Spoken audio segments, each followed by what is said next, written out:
Hello guys, welcome back to my channel. இந்த வீடியோவில் நம்ம என்ன பார்க்க போகிறோன்னா, அம்மா வீட்டுக்குள்ளே நம்ம ஃபேமிலியாக போன ட்ரிப்பை பற்றி தான் பார்க்க போகிறோம். இது வந்து 2 days ட்ரிப்புங்கிறதுனால நாங்கள் தேவையான திங்ஸ் எல்லாம் பேக் பண்ணி கிளம்பிட்டோம். ஹஸ்பண்டுக்கு இம்பார்ட்டண்டான ஒர்க் இருக்கிறதுனால அவங்க வர முடியல. அம்மா ஒர்க் முடிச்சுட்டு டேரெக்டாக கோயிலுக்கு வந்துடுறேன்னு சொல்லிட்டாங்க. அதனால நாங்கள் 3 பேர் கிளம்பியாச்சு. ராஜபாளையம் வர ஆட்டோவில் தான் போயிருந்தோம். அதுக்கடுத்து பஸ்ஸில் போனோம். பஸ்ஸில் போய் ரொம்ப நாள் ஆச்சுங்கிறதுனால ஜாலியாக பேசிட்டு போயிட்டு இருந்தோம். நான் 8th படிக்கும் போது இந்த ஜான் கென்னடி பஸ்ஸில் தான் தினமும் ஸ்கூலுக்கு போவேன். இன்றைக்கி அந்த பஸ்ஸை பார்த்ததும் மெமரிஸ்லாம் கம்பேக் ஆன மாதிரி இருந்துச்சு. இந்த ஸ்கூலில் தான் நான் படித்தேன். உங்களுக்கும் என்னை மாதிரி பஸ்ஸில் போன மெமரிஸ் எதுவும் இருந்துச்சுன்னா கமெண்ட்ஸில் என் கூட ஷேர் பண்ணுங்கள். சிவகாசி வந்தாச்சு. கோயிலேருந்து வேன் அரேஞ்ச் பண்ணியிருந்தாங்க. அதனால சிவகாசி பஸ் ஸ்டாண்ட்லேருந்து கோயில் வேன்லேயே கோயிலுக்கு போயாச்சு. எங்கள் கோயில் எங்கே இருக்குது அப்படின்னா, சாத்தூர் டு கோவில்பட்டி ரோடு, ஓடப்பட்டிங்கிற ஊரில் ஆதிபராசக்தி அனந்தம்மன் கோவிலுக்கு வந்தாச்சு. இதுதான் எங்களோட கோயில். நாங்கள் கோயிலுக்குள்ளே போகும்போதே விளக்கு பூஜை ஸ்டார்ட் ஆயிடுச்சு. வீட்டிலேருந்தே வரும்போது கிளம்பி சாரி கட்டி வந்திருந்ததுனால டைரெக்டாக விளக்கு பூஜையில் கலந்துக்கிட்டாச்சு. நம்ம விளக்கு பூஜையில் கலந்துக்கிறது எந்த அளவுக்கு விசேஷம் அப்படின்னா, யாகத்தில் கலந்துக்கிட்டதுக்கு சமமானது. அடுத்ததாக அம்மனுக்கு மாவிளக்கு எடுக்கிற நிகழ்ச்சி ஸ்டார்ட் ஆயிடுச்சு. சின்ன பிள்ளைங்களும் கல்யாணமாக ஆகாமல் இருக்கிறவங்களும் மாவிளக்கு எடுக்கலான்னு சொன்னதுனால என்னோட தங்கச்சி, என்னோட அக்கா பொண்ணெல்லாம் மாவிளக்கு எடுத்திருந்தாங்க. சாமி கும்பிட்டு சாப்பிட்டு அப்படியே தூங்க கிளம்பியாச்சு. குட்டீஸ்லாம் ஜாலியாக கொஞ்சம் நேரம் விளாண்டுட்டு இருந்தாங்க.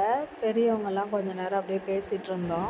மறுநாள் பால் குடம் எடுக்கிற நிகழ்ச்சி இருந்ததுனால சீக்கிரமாகவே தூங்கியாச்சு. காலையில் ஒரு 7 மணிக்கு மேலவே பால் குடம் நிகழ்ச்சி ஸ்டார்ட் ஆயிடுச்சு. கோவிலுக்கு வெளியே ஒரு பிள்ளையார் கோவில் இருக்கும். அங்கேருந்து பால் குடத்தை எடுத்து 3 முறை கோவிலை சுற்றி வந்து சாமிக்கு அபிஷேகம் பண்ணுவாங்க. பால் அபிஷேகம் முடிஞ்சதும் மிச்ச அபிஷேகம்லாம் நடக்கும். அதை கோவிலுக்குள்ளே உட்காந்து பார்த்துட்டு அபிஷேக பால் கொடுத்தாங்க, வாங்கி குடிச்சிட்டு வந்தாச்சு.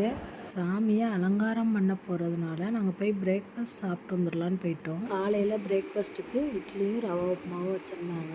சாப்பிட்டுட்டு எல்லோரும் சேர்ந்து ஃபோட்டோஸ் வீடியோஸ்லாம் எடுத்துகிட்டு இருந்தோம். குட்டி பாப்பா ரூபிக்ஸ் கியூப் வச்சு விளாண்டுட்டு இருந்தாங்க. அப்புறம் சாமியை அலங்காரம் பண்ணிட்டு 12 மணி பூஜை வைக்க ஸ்டார்ட் பண்ணிட்டாங்க. பூஜையை பார்த்துட்டு சாமி கும்பிட்டுட்டு பிரசாதம்லாம் கொடுத்தாங்க. வாங்கி சாப்பிட்டுட்டு லெமன் ஜூஸ் கொடுத்தாங்க. அதை குடிச்சிட்டு பக்கத்தில் ஓடப்பட்டி விநாயகர் கோவில் இருக்குது, அங்கே சாமி கும்பிட கிளம்பியாச்சு. வெளியே வந்தால் வெயில் ஓவராக இருந்துச்சு. இருந்தாலும் இன்றைக்கி மத்தியானத்துக்கு மேலே லஞ்ச் முடிச்சுட்டு எல்லோரும் ஊருக்கு கிளம்பிடுவோம். அதனால் கோயிலுக்கு போய் சாமி கும்பிட்டு போயிடலாம் அப்படின்னு நினச்சிட்டு வந்தாச்சு.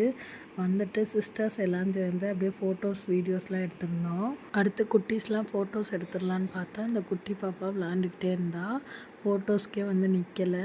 எப்படியோ அவன் நின்று நேரம் பார்த்து எல்லோரும் நின்று ஃபோட்டோ எடுத்துக்கிட்டாங்க. அப்புறம் நாங்கள் லஞ்ச் முடிச்சுட்டு வீட்டுக்கு கிளம்பியாச்சு. இந்த மாதிரி வீடியோஸ் உங்களுக்கு பிடிக்குங்கிறப்போ மிஸ்ஸஸ் விவேக் ரியாலிட்டி லைஃப்ங்கிற என்னோடய சேனலை சப்ஸ்கிரைப் பண்ணுங்கள். அப்படியே பக்கத்தில் உள்ள பெல் ஐக்கானை கிளிக் பண்ணுங்கள். அப்படின்னா தான் நான் போடுற வீடியோஸ் உங்களுக்கு நோட்டிஃபிகேஷனாக வரும்.